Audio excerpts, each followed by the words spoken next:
Começando de novo. Vamos lá, Reni. Agora foi.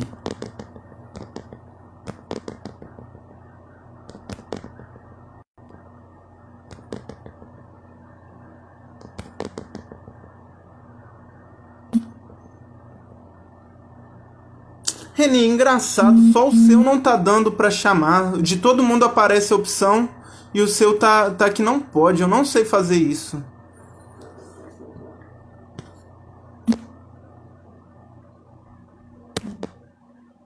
Go to live with Reni Batista. Mandei.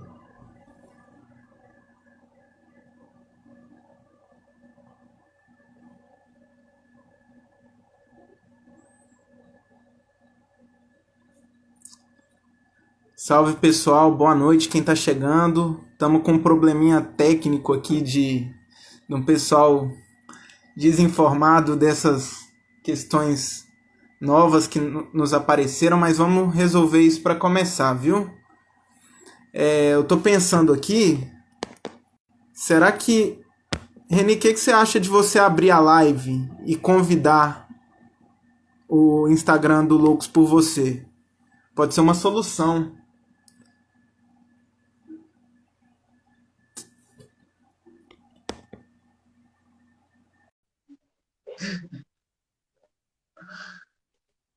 Instagram do Loucos por Você. Pode ser uma solução. Agora eu acho que não dá, não. Acho que agora vai. Tá me ouvindo agora? Agora tô ouvindo. Agora eu coloquei no celular. Então é isso. Tinha que ser pelo celular, que aí não aparecia você. Como é Nossa, que é? pai, eu tinha preparado. É porque tinha que ser pelo celular, pelo computador, acho que não dá. Tô calmo, Lênin. Agora Tô calmo. deu. Agora foi. Aí não aparecia você. Acho que agora deu. Jesus.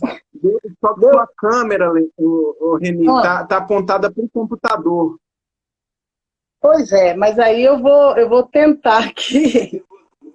Eu vou desligar o meu celular e vou ficar. É porque tinha que ser pelo celular, pelo computador, acho que não dá. Ah, tá. Então eu tenho que. Tô calmo,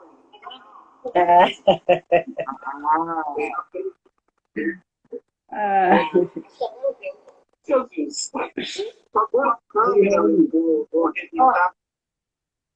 No celular deu. Agora deu, né? Deu certinho. Só tá com um pouquinho de delay, eu já percebi. Mas nada, isso a gente resolve. Boa noite para todo mundo que chegou, que está chegando. Boa noite, Reni. Vamos começar. Eu tinha preparado colocando o encanto do para saudar a mestra Joana, e aí deu certo, mas tá tudo bom, a gente sauda a mestra Joana de qualquer forma. Um prazer estar aqui, boa noite para todo mundo. Só uma questão aqui de organização, nós dois vamos ter uma fala, eu quanto a Reni. A gente combinou hoje à tarde que ela vai começar falando, e aí eu pensei assim, pessoal, da gente fazer direto, ela fala um pouco, depois eu falo, e aí para não ficar muito corrido, não ficar olhando com o tempo, qualquer coisa a gente abre uma outra live, né, quando der o horário, para a gente fazer perguntas, tá bom? Então, vamos começar. Pode ficar à vontade, Reni. Tá me ouvindo bem? Vamos primeiro testar para ver se está tudo ok, né? Tá tudo beleza? Para mim tá ok. A imagem aí tá dando para você ver direitinho, né? A imagem é linda assim mesmo, gente. Então, mesmo com os atropelos, que a tecnologia pega a gente, né? Pelo pé. Bom, eu primeiro gostaria de, ao iniciar essa nossa live, saudar mesmo os meus ancestrais, né, pedindo licença para que a gente possa conversar e que eles possam guiar realmente o nosso papo, guiar a nossa cabeça e, em especial hoje, que eles possam acolher o Amâncio Borges, né, na sua Páscoa, que hoje o Amâncio fez a sua Páscoa, que ele possa realmente permanecer como ele esteve aqui junto com a gente, fortalecendo a nossa luta, fortalecendo a nossa caminhada e mais ainda agora, sabendo da nossa alma e sabendo do nosso coração. Então é com esse pedido que a gente traz toda essa história do povo negro. E aí, ao trazer a história do povo negro, duas questões vieram povoando minha cabeça desde que o pessoal me convidou para a gente fazer essa conversa aqui. Primeiro, assim, quais são os efeitos psicológicos do racismo, da discriminação, do preconceito em cada pessoa? Como é que isso bate? Isso adoece? Isso fortalece alguma coisa? O que fortalece com esse racismo estrutural que o nosso país tem? E a outra questão é só o povo negro que adoece por causa do preconceito racial, por causa da discriminação? Então, essas duas coisas vieram povoando a minha cabeça. E aí eu fui nos meus mestres, né? E aí um mestre, ele dizia assim, olha, matutando, difícil saber quando. Quando será lançado? Lançado o cuspe em nosso rosto. Quando que a pessoa do lado, ao nos ver, vê pensando no mercado de escravo, de um sorriso amável explodirá o ódio. O ódio na inquietude, fermentado. Fermentado como se fosse da família. Difícil saber. Saber em que momento, de novo o racismo virá. Virá sugar o nosso sangue. Sangue para depois bater asas. Asas gargalhando o seu escárnio vampiresco. Vampiresco por entre brumas ensanguentadas dos nossos pesadelos. Kuti, esse é um livro, Negroesia, onde a gente discute e fala das nossas dores, dos nossos problemas, mas também das nossas histórias, das nossas esperanças. E aí, ao discutir, ao ficar pensando, todas e matutando, por que isso tudo, né, esse racismo estrutural, a que ele serve? E aí, aqui eu imagino que tem algumas pessoas que vão conhecer, sabe que aqui na cidade de Ipatinga, nós já tivemos diversos grupos do movimento negro. Tivemos agente de pastoral negro, né? No Vale do Aço todo nós já tivemos. Já tivemos tivemos e temos o Grupo de União e Consciência Negra, temos o Coletivo Acautune, temos diversos grupos de capoeira, temos alguns grupos de marujada, de congadeiros, e temos a Educação. São todas manifestações de agrupamento da nossa sociedade, que é uma maneira que nós temos de ir buscando soluções para os nossos problemas. A verdade é essa. E para que a gente possa fortalecer a nossa cultura. Qual que é o grande problema de todos esses grupos? É o mesmo. O nosso povo não se agrega com tanto afinco quando a discussão ela é especificamente o recorte racial. Aí a gente fica perguntando por que os nossos grupos não são tão fortalecidos, né? Por que a gente não tem 54% da população de Ipatinga negra nesses grupos estruturados nessas organizações? Né? Ou em outras organizações da questão negra. Exatamente por isso. Porque todo esse racismo estrutural, ele foi trazendo para o nosso povo, foi muito tempo dizendo que a gente era feia. Foi muito tempo dizendo que o nosso cabelo era feio. Foi muito tempo dizendo que a nossa história era feia, que o nosso povo era feio, que nós não tínhamos heróis, que nós não tínhamos nada. Então nós não queremos isso, ninguém, nenhum povo quer isso. Então, enquanto você vai falando durante séculos a mesma história, né, isso foi sendo incorporado na nossa vida, na vida dos nossos antepassados. E muito do nosso povo negro acreditou nessa história. Né? Além de acreditar, eles não conseguiram, mesmo depois de tanta luta, ainda não conseguiram romper com esse paradigma. E aí, a dor de não ser aceito. Ela começa, dentro do ventre. Ela sai, imagina uma criança que sempre viu, uma criança negra, que sempre viu nas histórias infantis, as princesas tinham que ser de cabelo liso, cabelo preto ou louras, ou dos olhos azuis, e ela não tem nenhuma referência. Imagina isso para a cabeça de uma criança. Quer dizer, o que a gente está trabalhando na mente dessa criança para a vida inteira dela? E aí essa bichinha vai para a escola. Chega na escola, não se tem referencial do povo negro como uma coisa assim bacana, uma coisa que me fortalece, que eu quero me espelhar. A maioria das escolas, hoje a gente tem que brigar para que algumas escolas cumpram a Lei 10.639, porque sequer dão conta de trabalhar, só trabalham como uma coisa folclórica. E aí nós temos os jovens, aí colocam os nomes bonitinhos, isso é bullying, isso não é racismo. Mas é engraçado que o bullying, ele tem um recorte racial muito sério. Quando eu digo que aquela é uma negra fedorenta, quando um negro assim, da favela, não sei o quê, eu vou colocando característica nessa pessoa. E esse menino e essa menina vai trabalhando isso na escola e vai querendo sumir. Vai querendo sumir de dentro da escola. E é isso que acontece com as nossas crianças dentro da escola, quando a escola não acolhe a diferença dessas crianças, né, desses jovens e adolescentes. Eles fazem de tudo para sumir desse espaço.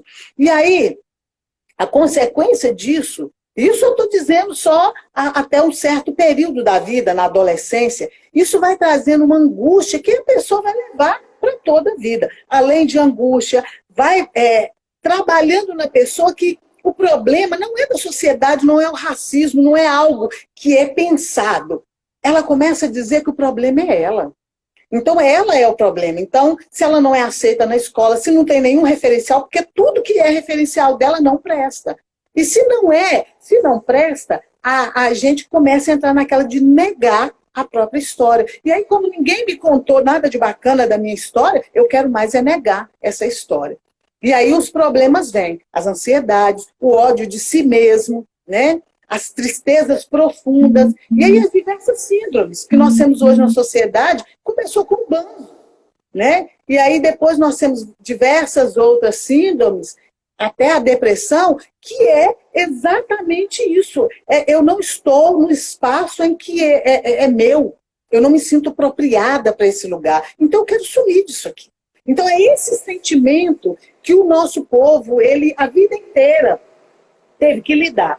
E aí, essas pessoas nem sempre deram conta de perceber que existia relação com esse tipo de problema, esse sofrimento psicológico que ela tinha, com algo muito arquitetado socialmente, que é o racismo, que foi impregnado na nossa sociedade. Então, o próprio negro, não tinha muita gente fala assim, quando a gente está trabalhando questão da racismo, mas o próprio negro é preconceituoso, mas tem que ser mesmo. A vida inteira falou que nada dele prestava.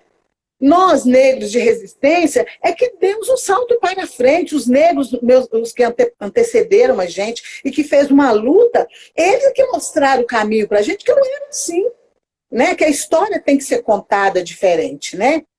Então, a partir disso, a gente tem que compreender que o racismo no Brasil, ser negro no Brasil, é você entender uma sociedade, compreender que a sociedade brasileira, ela é uma sociedade hierarquizada, étnica, racial. Então, assim, isso traz um sofrimento muito grande para o nosso povo.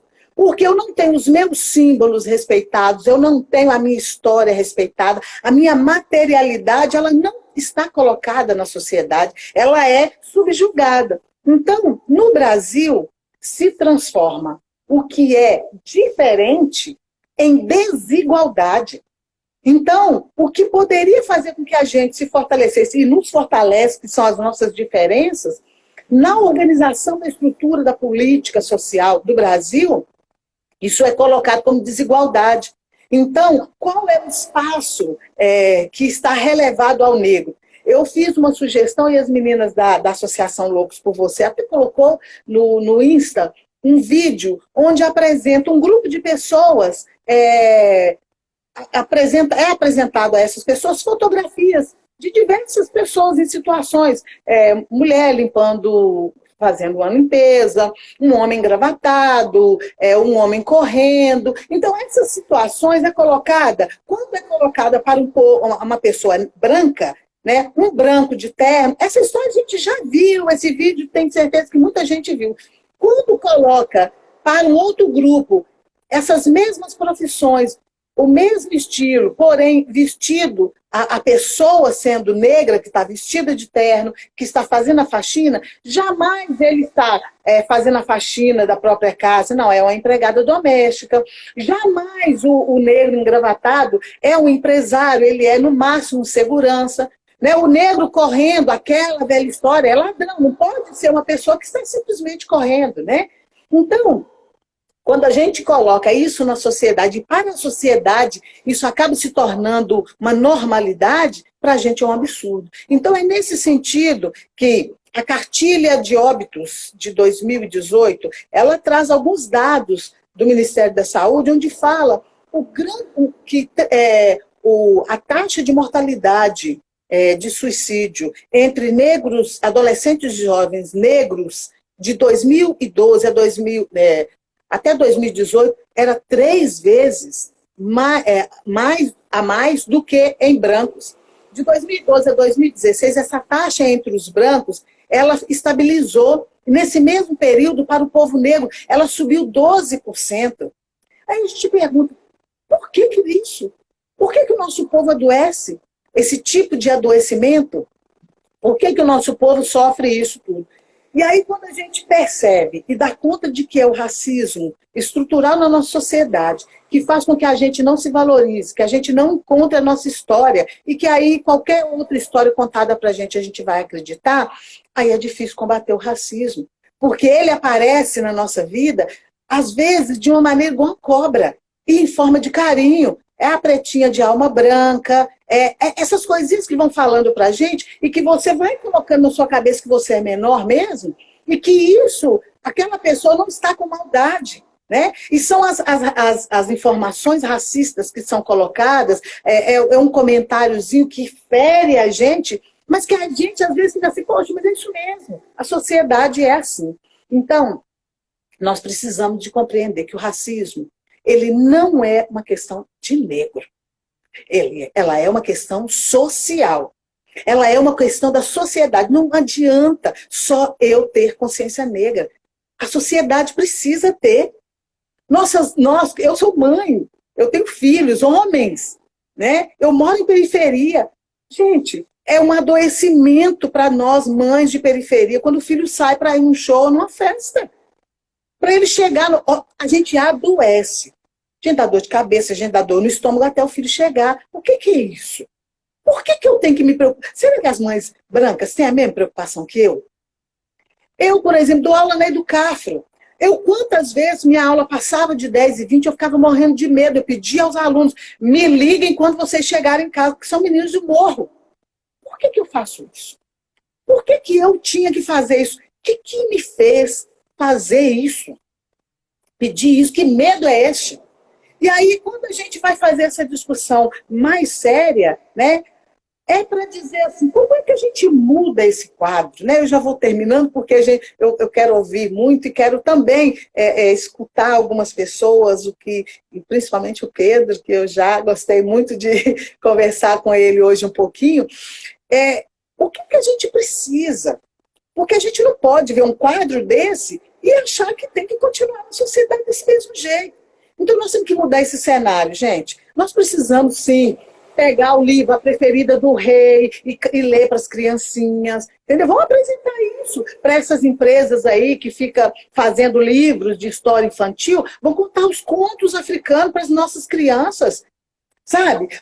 Pega aquele livro de grão em grão para a gente compreender a nossa cultura, de onde que vem toda essa força que o povo negro tem.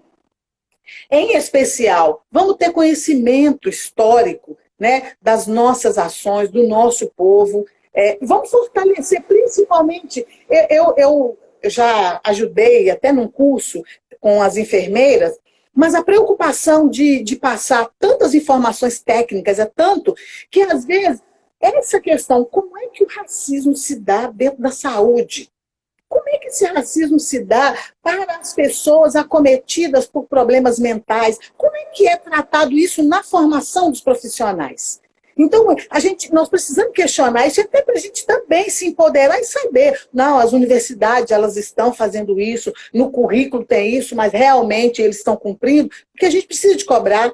Precisamos de ter, não só, eu estou falando da saúde, porque eu acho que é um ponto, por exemplo, na nossa cidade, aqui em Ipatinga, alguns anos atrás, existia um grupo que tratava e pesquisava anemia falciforme. Não se tem mais notícia deste grupo, que é uma doença acometida, na maioria delas, por pessoas negras, né? Que é o negro, que a maioria dos casos são de negros. E aí tinha uma pesquisa, tinha um grupo. Mas cadê? Acabou tudo isso. Então, nós precisamos, né, criar canais de empoderamento e redes de solidariedade, como a Associação Loucos, que faz esse tipo de trabalho, isso que nós estamos fazendo aqui, a Educafro, tantos outros grupos que vai empoderando, que vai contando a nossa história. Nós não podemos cansar de contar a nossa história. Nós temos que continuar, porque os nossos meninos precisam de ter na memória resgate da sua ancestralidade. Porque a nossa história é muito bonita. Porque se a gente não fizer isso, gente,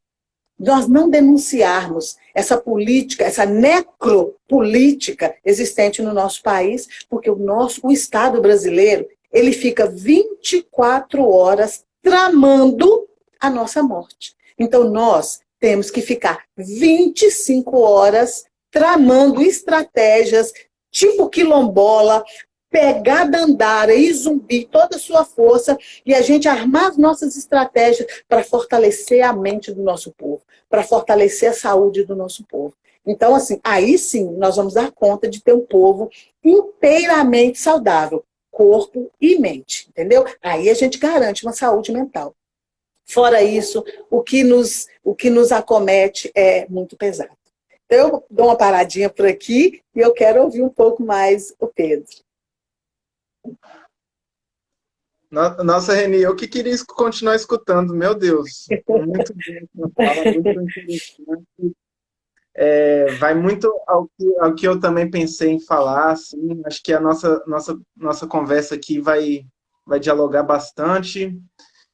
Muito obrigado, né, tá, por compartilhar um pouquinho aí sobre isso e conseguir escutar, poder escutar.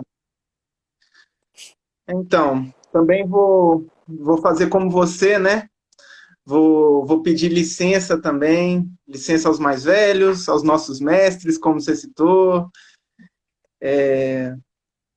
Vou chegando aqui. E antes de mais nada, eu acho que é importante eu falar do lugar de onde eu estou falando, né? Para saber como é que essa conversa vai se dar. Então, eu sou psicólogo social. Antes de mais nada, eu sou um homem negro, né? Como o Fanon vai falar, que antes de mais nada, minha pele chega antes de eu chegar.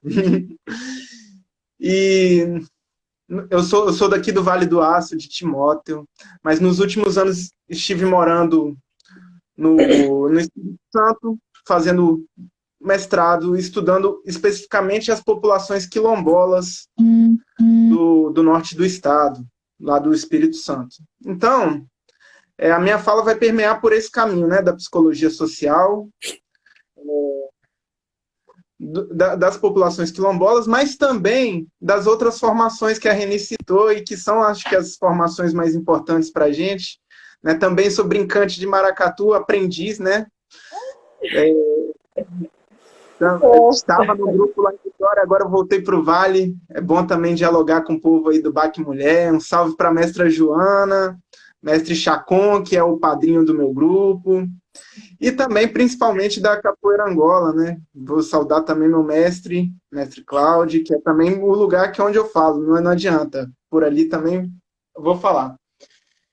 E quando eu estive no Quilombo, né? Eu fiz uma etnografia, eu morei lá 3 meses.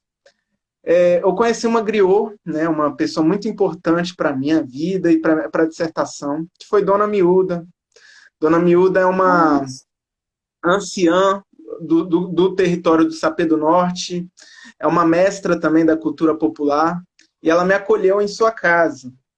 E quando ela me acolheu, eu lembro dela, numa das noites que a gente ficava conversando, eu lembro que ela falou assim: Pedro, é o seguinte, eu vou te ajudar na sua dissertação, no seu trabalho, você pode fazer o que você quiser aqui, eu vou responder, a gente conversa e tal. Eu só tenho uma coisa que eu quero que você faça. Você fale da situação do território, né, do Sapé do Norte, para o máximo de pessoas possíveis. Então, não tem como também fugir dessa missão, que é um privilégio, mas é uma responsabilidade muito grande também. Então, peço licença, dona Miúda, para estar fazendo isso. Hoje à tarde a gente conversou um pouquinho. E vou tentar articular isso com a saúde mental.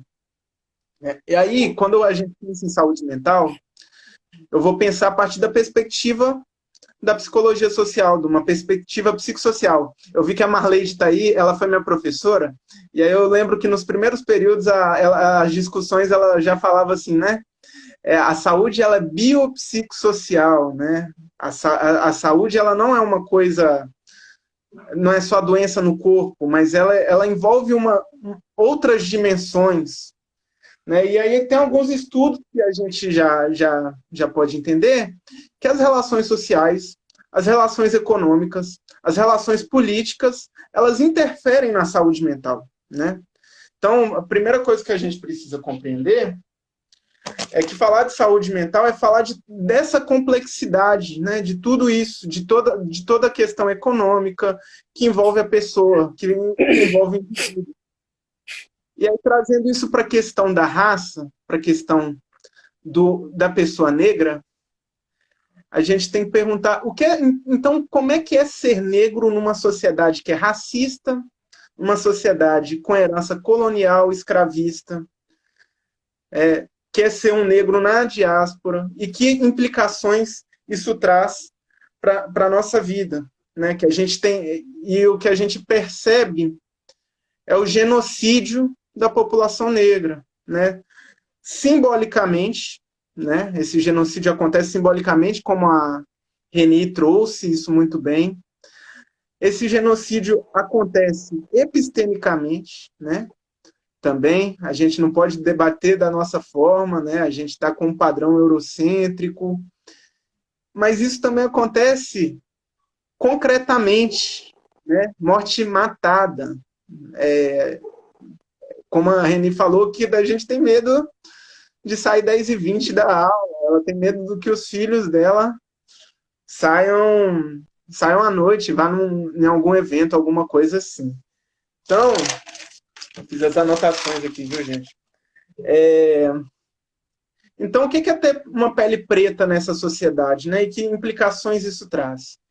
E quando eu faço essa pergunta, quem me vem à mente é justamente o Fanon, né? O Fanon foi um psiquiatra martinicano que viveu na França, na Argélia, e ele escreveu um livro que ele se propôs a pensar a estrutura do homem colonizado, né? E aí o Fanon ele tem uma frase muito emblemática bem no início do livro dele, que ele vai falar que para o negro há um único destino, e ele é branco. E aí é bem emblemática que na sua discussão você já traz alguma questão da branquitude, e acho que a gente conversa com isso, que se a gente for parar para pensar, a gente está fazendo uma conversa agora sobre o racismo, de uma questão que, se a gente for parar para pensar, é branca, né? Quem criou o racismo, quem trouxe o racismo, é o branco, e a gente discutindo alguma coisa que tem a ver com a branquitude, né? E aí eu, às vezes, fico muito incomodado com isso, porque também são os espaços que a gente é colocado, né? No sentido de que, às vezes, eu não quero falar sobre racismo, é tanta coisa, tanta luta, né? Que isso fica pesado, né? E aí são questões que passam assim na minha cabeça, que às vezes não é tão interessante ficar discutindo, mas também é o que temos, né? Porque se a gente não discutir sobre o racismo, a gente vai continuar morrendo. E aí o racismo, né? Pensando no racismo, o que seria o racismo? Racismo é a construção da diferença, mas a diferença não pensada na diferença como em África, que é a diferença da pluralidade, mas uma diferença de diferente mesmo, né? Que essa diferença está pautada em valores hierárquicos, né? De que tem um padrão a ser seguido e que o que tem fora desse padrão ele é considerado menor, hierarquicamente menor, e nas relações, e atinge as relações de poder e atinge o cotidiano das pessoas que estão, né, que estão passando por isso, tanto economicamente como politicamente, socialmente e tudo. Então, pensar, a minha reflexão que eu venho trazer, assim, que hoje pensar em racismo e essa interface com a saúde mental é pensar em políticas sociais, né? Pensar em políticas sociais. Defender o racismo é defender o SUS, né? Porque quem usa o SUS, a população preta usa o SUS. É defender uma educação de qualidade, uma educação afrocentrada, como a gente traz isso também. É discutir tributação, gente. Como é que a gente... É discutir aposentadoria.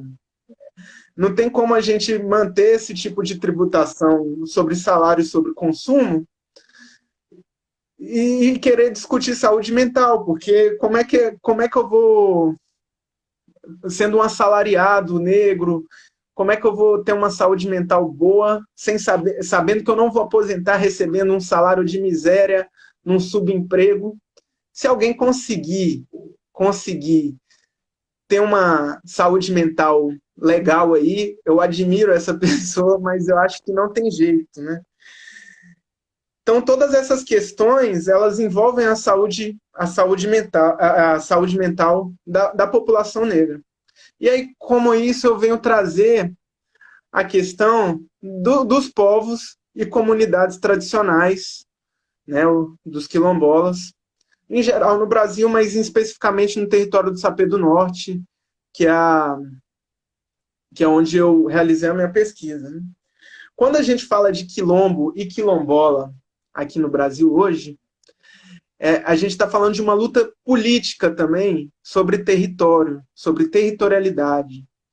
Então, discutir a saúde mental da população negra, das populações negras, dos povos negros rurais e também dos indígenas, é falar de território, é direito à terra.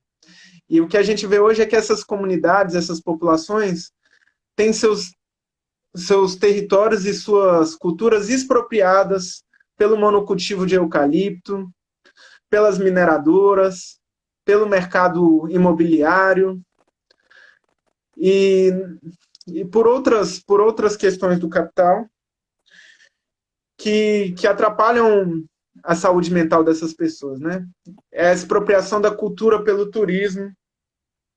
Então, pensar na saúde quilombola é pensar em reforma agrária, né? Pensar em reforma agrária é pensar numa redistribuição de terra, a demarcação dos quilombos, a demarcação dessas terras que pertencem a esses grupos, e é também falar de soberania alimentar, né? Também outra questão, o que a gente tem consumido, o que a gente... a comida que a gente come, de onde ela vem, né? De onde se trata, e o que será que é uma comida do agronegócio, né? O que eu tenho consumido tem a ver com o agronegócio? Isso impacta diretamente na comunidade, na vida das pessoas que estão vivendo da terra hoje, das populações quilombolas e das populações indígenas. E, por fim, também falar de saúde mental da população negra, que eu já trouxe um pouquinho, é discutir a branquitude, né? Não adianta a gente falar só de racismo se não for debatido a branquitude. E o que seria isso? Quais são os meus privilégios enquanto branco? Os meus não, né? Mas fazendo com que as pessoas pensem sobre isso. Quais são os meus privilégios enquanto branco? E o que isso impacta na vida do outro? O que implica ter esse tipo de privilégio na vida da pessoa negra? Então, pensar em saúde mental da população negra implica todas essas coisas. A discussão da branquitude e políticas sociais, né? E eu acho que a gente pode caminhar para perguntas, para coisas do tipo. Acho que essa contribuição que eu pude, que eu trouxe, preparei assim a princípio para a gente conversar. E aí, Reni, também, o que você quer pontuar alguma coisa? Como é que a gente faz? Duas questões que eu acho que você não pode deixar de falar. Eu acho que você dá uma explorada mais, eu acho que é do griot, que às vezes essa é uma expressão que muitas pessoas não entendem. Então, depois você podia falar um pouquinho o que é isso, que título é esse, como é que isso se dá dentro das comunidades quilombolas. E a outra coisa, só mesmo para lembrar que como que as coisas da nossa história ela foi relegada a ponto de, foi ontem, né, que os objetos sagrados da Umbanda foram devolvidos para um museu que foi montado ontem, desde a década de 60, na ditadura militar, onde era proibido. Então, quer dizer, nosso povo é o único povo da história que foi proibido de exercer de contar a sua história, exercer a sua religiosidade. Então, todas essas violências, né, faz com que a gente fique sem referência. E isso, para um povo, né, é matar a cultura, é matar a memória, e é dizer para você não tem perspectiva, sua perspectiva é o que eu traçar para você. Aí eu deixo para você falar um pouquinho do griot, que eu acho que é muito interessante também, que trabalha muito a questão da memória e da questão da afetividade, né? É legal. Então, deixa eu lembrar a referência. Esqueci o nome da referência, ele está naquele livro da Unesco, o Almouti Ba, é um africano. Ele explica um pouquinho sobre os tradicionalistas lá nos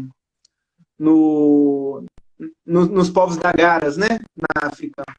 E aí, entre os tradicionalistas, tem os griots, né, que aí em África vai ter uma outra perspectiva. Mas, de maneira geral, aqui no Brasil, a gente chama popularmente os griots nossos mestres, né, os nossos mais velhos, que têm essa referência, que tem esse conhecimento sobre determinada cultura, né? Então, quando eu falo referência à mestra Joana, ao mestre Chacon, ao mestre Cláudio, meu mestre, a dona Miúda, que me trouxe essas coisas, eu referencio enquanto griots, no sentido de serem detentores desse conhecimento, dessa cultura, e trazer, junto com eles, a ancestralidade, né? Materializar essa ancestralidade nas nossas memórias.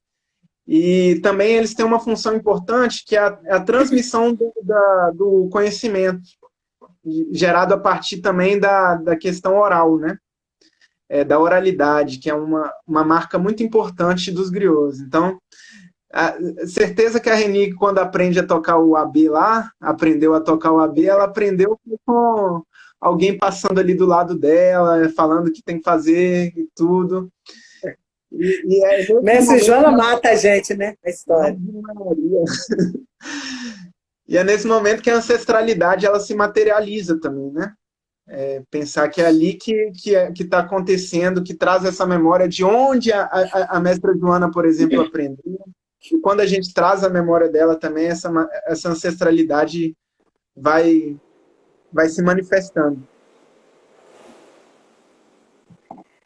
Pedro, eu não consegui anotar. Tem uma pergunta aqui, ó. Quais são e como podemos usar... Não deu para ler tudo, não. Espera aí que eu vou ler. Você está conseguindo acompanhar algumas perguntas? Eu não entendi quanto eu estava falando, viu? Gente, desculpa. Você já foi falando algumas coisas, né? De referência que você trouxe. E aí a Juliana, ela diz assim, ela gostaria de saber mais sobre as estratégias tipo quilombola. Aí quais são e como podemos usar essas estratégias para promover saúde mental da população negra? Eu queria ver isso.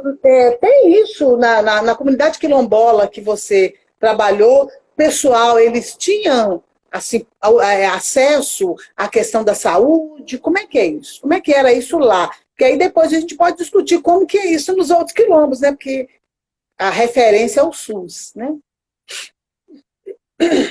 Então, nessa comunidade quilombola especificamente, tem um posto de saúde que fica próximo na saída assim da comunidade.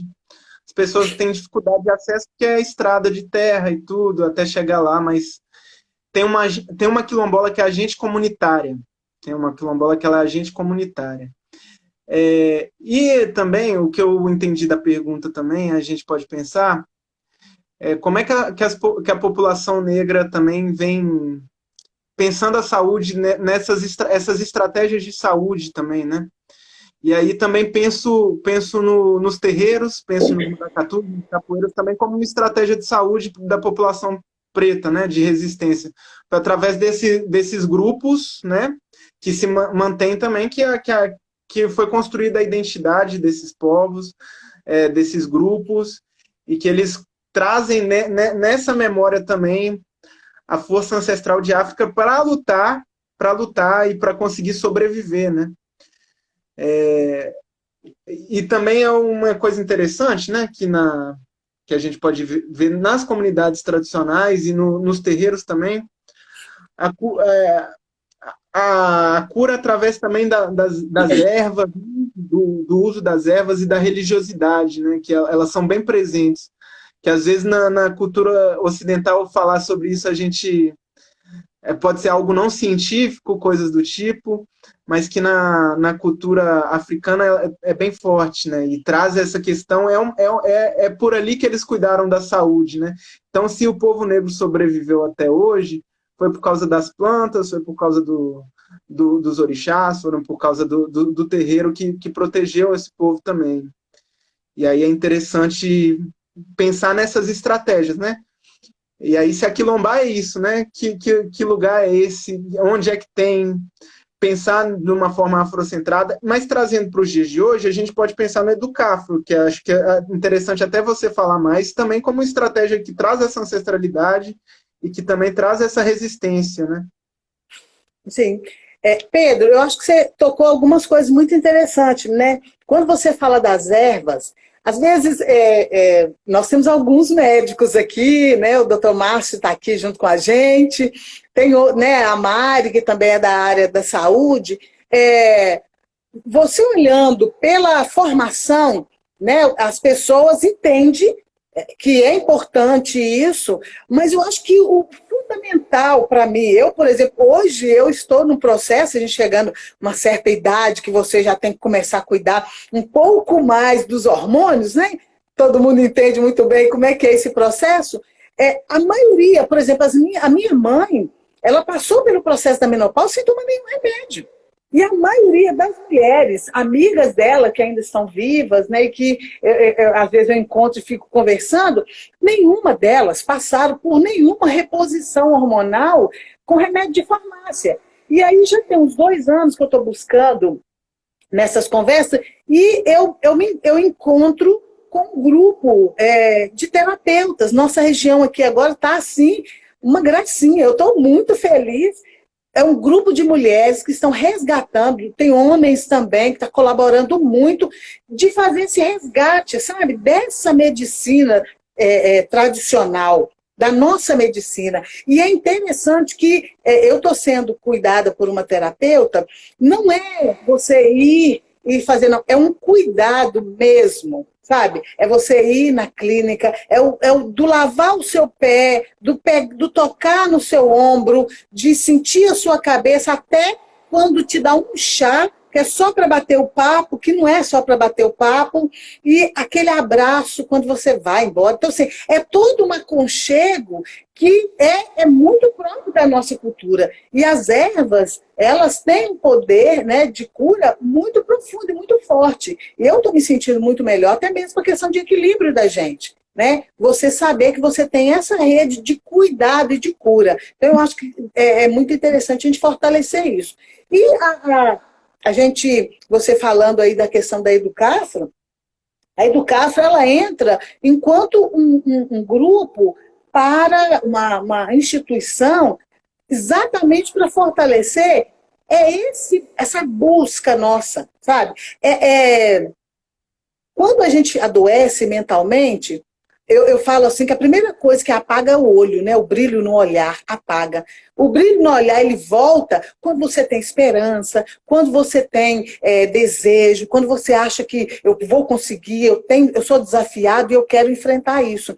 Então, a Educafro, a gente trabalha muito isso, para fazer com que os nossos jovens e as nossas jovens, eles possam ir para a Universidade Federal, saber que aquele espaço é o espaço dele, mas é também dele compreender o lugar de fala que ele tem.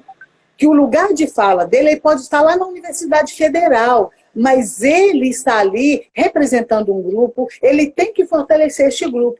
Então, eu sou muito feliz na Educafro exatamente por isso, porque eu sempre tenho, a cada ano, a cada 4, 3 anos, eu recebo ex-alunos nossos que já foram, formaram e voltam para fortalecer a nossa luta. E mais ainda, onde eles estão, eles dão um feedback para a gente do trabalho que eles estão fazendo, né? Na Universidade Federal, na UFMG, em Viçosa, nós temos trabalho lá na Universidade de Ouro Preto. Então, em cada lugar, eles fazem, aí se torna realmente uma rede. Então, isso vai fortalecendo a gente. Aí tem uma pergunta, que é do pessoal do GT. Oi? Rapidinho. É porque a Dini está me explicando aqui que se não negociar, a live não é salva. Então eu vou fechar ela, salvar, salva. E aí eu te chamo de novo, tá bom? Rapidinho. Beleza, então nós vamos aguardar. Tá ok, vamos aguardar.